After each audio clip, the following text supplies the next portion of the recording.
So yun guys, ito na naman tayo. Nakita nyo to? Galing to sa paypay, yung tinatawag na shoulder blade na nilagyan natin ng laman. Kasi ginagawa lang to, pag mabili yung buto-buto, nilalagyan natin ng malaking laman, ha? Ito ko sa inyo.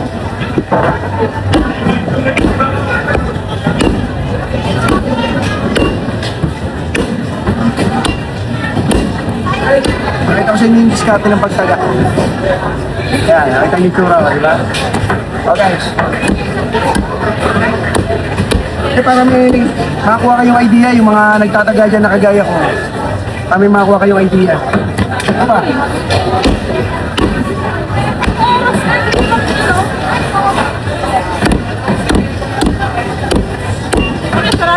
Idea sa mga nagbebenta ng mga ganito. O, yan ito. Yun ang kalaman yan, guys. Kaya nagkaroon naka-encounter kayo ng ganito, ganyan tagagawin nyo. Ayan.